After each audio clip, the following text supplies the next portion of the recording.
Number 3, Rainer Wachalovsky. In December 1965, the Wachalovsky family lived in downtown Vienna, Austria. 7-year-old Emil and his wife, 51-year-old Paula, had 2 sons, 23-year-old Wilfred and 17-year-old Rainer. Many people thought they were a typical family, but many dark things happened behind closed doors. Emil was a violent tyrant. He would often physically and verbally abuse Paula in front of their sons.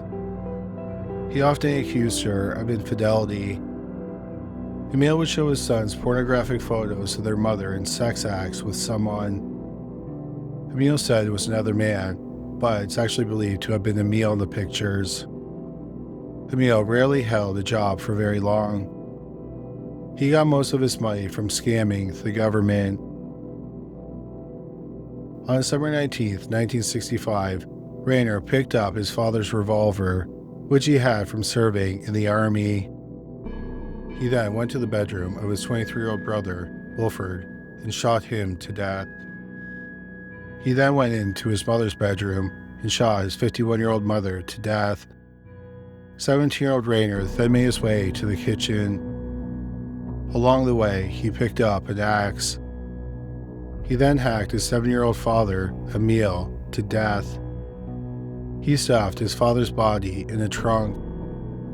After his father was dead, Rainer went back to the bodies of his mother and brother. He mutilated them with the axe. When Rainer was done, he went to his aunt's home and wished her a Merry Christmas. He then took his girlfriend out dancing. Then, when he returned home, he called the police and reported that he had found his family dead. The police questioned Rainer, and they noted he contradicted himself several times. They confronted him about these contradictions, and he admitted to killing his family. He was asked why he did it, and he said, quote, "I wanted to do something senseless for a change," unquote. At his trial, which started in May 1966, a psychiatrist testified. He said that Rainer killed his family so that his family's shame would not be exposed. He thought that people would see his father as a sadistic abuser or question if his mother was an adulteress. He thought if his family was investigated over domestic violence allegations, someone could come across the pornographic photos of his mother. There were also rumors that his mother and brother were involved in an incestuous relationship. Rainer thought that if he killed the family, none of these scandals would become public information. Of course, the murders ensured that they became public. At his trial, Rainer said that if he had to sit in prison for 2 years, he would take his life. But he said that if he had to spend 10 years in prison, he'd come out as a hardened criminal. He was ultimately sentenced to 15 years in prison. Depending on when he got parole, he would have been released in the late 1970s or early 1980s. If Rainer Wachalovsky is still alive, he would be about 77 years old. Number 2, Nehemiah Griego. 51-year-old Craig Griego and his 40-year-old wife, Sarah Griego, and their 4 children lived in South Valley, New Mexico. When Greg was younger, he was involved in drugs and gangs. He spent some time in prison, and that's when he found Christianity. He was a pastor at a church in Albuquerque, New Mexico, and he was also the chaplain for the local fire department. Sarah homeschooled their 4 children, 15-year-old Nehemiah, 9-year-old Zephaniah, 5-year-old Yael, and 2-year-old Angelina. The family was respected and well-liked in their community. It didn't appear that any of the children had any behavioral problems. On the morning of January 19, 2013, Nehemiah texted his 12-year-old girlfriend a picture. It appeared to be the dead body of his mother. Later that morning, Nehemiah talked to a friend and told him his family had died in a car accident. The friend convinced Nehemiah to go to the church where his father was a pastor. At the church, Nehemiah talked to several people, including a church official who was a retired homicide detective. He and a pastor of the church went to the Griegos' home. They discovered that the family had been shot to death. 15-year-old Nehemiah was questioned, and he confessed to the murders. He said that around 1 a.m., he went into his parents' bedroom. His father wasn't there because he was doing an overnight shift at a homeless shelter. Nehemiah shot his 40-year-old mother twice in the face with a .22 caliber rifle. The gunshots woke up his 9-year-old brother, Zephaniah. Nehemiah showed his brother their mother's dead body. He then shot Zephaniah once in the head. He then went to the bedroom of his sisters, 5-year-old Yael and 2-year-old Angelina. When he found them, they were both crying. He shot them once in the head, and he shot one of them a second time in the chest. Nehemiah then waited for 4 hours for his father to come home. When his father arrived home, Nehemiah shot him several times with a .22 caliber AR-15 type semi-automatic rifle. He then put the 2 rifles in the family's van. He had considered killing his girlfriend's parents, but decided not to. He also had planned to drive to a nearby Walmart and shoot random people. He planned to die in a shootout with the police. Instead, he went to the church, which led to the discovery of the bodies. A major question was, why did Nehemiah kill his family? He was considered a good kid who played multiple instruments in the church band. There were no behavioral problems, and he didn't have a history of mental illness. When the police asked him why he did it, he said he had been angry with his mother for some time, but the specifics as to why he was angry with his mother were never made public. He had also been having homicidal and suicidal fantasies. There was some speculation in the media that violent video games influenced Nehemiah. Nehemiah had not been allowed to play violent video games at home. However, he did play games like Modern Warfare and Grand Theft Auto at friends' homes. But the police do not think that violent video games played much of a factor. For over 2 years, Nehemiah was examined by mental health professionals. Then, in October 2015, Nehemiah agreed to a plea deal where he pleaded guilty to 2 counts of second-degree murder and 3 counts of child abuse resulting in death. The judge had a choice. He could sentence Nehemiah as a juvenile or as an adult. In February 2016, after reviewing the case, the judge pleaded that Nehemiah could be rehabilitated within the juvenile system. He gave him the maximum, which was to have him incarcerated until the age of 21, which was just 3 years away. The district attorney was not happy with the sentence, so they appealed. In August 2019, the sentence was overturned, and Nehemiah was to be sentenced as an adult. Months later, in November 2019, he was given 3 life sentences. He will be eligible for parole after 30 years. At the time of this video, 28-year-old Nehemiah Griego is serving a sentence at the Lea County Correctional Facility in Hobbs, New Mexico. He'll be able to apply for parole in 2049 when he'll be 52. Number 1. Jasmine Richardson. Medicine Hat is a city in southeast Alberta, Canada. In spring 2006, it was home to about 57,000 people, including the Richardson family. Mark and Deborah Richardson had been married for about 15 years, and they had 2 children, 12-year-old Jasmine and 5-year-old Jacob. The family lived in a nice suburban home on a quiet street. Mark worked in the gas and oil industry as an instrumentation technician. Deborah was planning on starting a home business. On the afternoon of April 23, 2006, a 6-year-old boy who was a friend and neighbor of Jacob's went to the Richardsons' home to see if Jacob wanted to play. The boy looked through a basement window and he saw the dead and bloody bodies of 42-year-old Mark Richardson and 48-year-old Deborah. The police were called.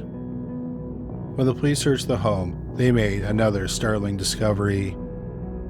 They found the dead body of 5-year-old Jacob in his bedroom. All of them had been stabbed to death.